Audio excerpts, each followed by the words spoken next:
कराची में जमात इस्लामी का बल्दियाती कानून के खिलाफ शारा फैसल पर एहतजाज, शुरका मेट्रोपोल तक मार्च करेंगे।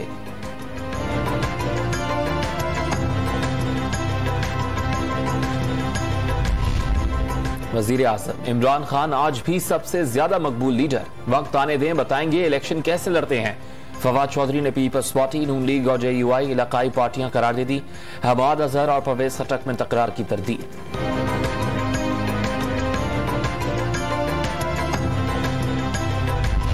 अपोजिशन 2 की बजाय 3 मार्च कर ले, हुकूमत 5 साल पूरे करेगी। अदम एतमाद लाई गई तो अपोजिशन के 26 अरकान कम हो जाएंगे।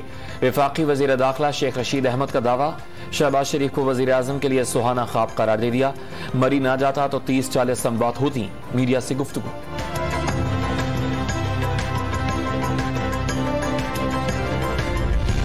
नए पाकिस्तान के ख्वाब ने सब तबाह कर दिया। कौम वोट पर डाके के असरात भुगत रहे हैं।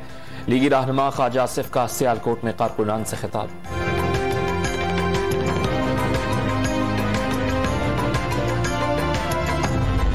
माजी में नौजवानों को लैपटॉप्स और पीली टैक्सी की लालच दी गई, मगर किसी ने नौजवानों को खेलों से मुंसलिक नहीं किया। 3 साल के दौरान पंजाब में खेलों के ग्राउंड 100% बढ़ाए गए। फारूक हबीब की प्रेस कॉन्फ्रेंस।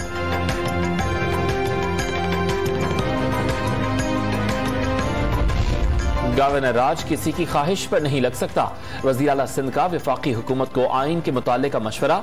गंदम, चीनी, यूरिया खाद स्मगल करने का इल्जाम लगा दिया।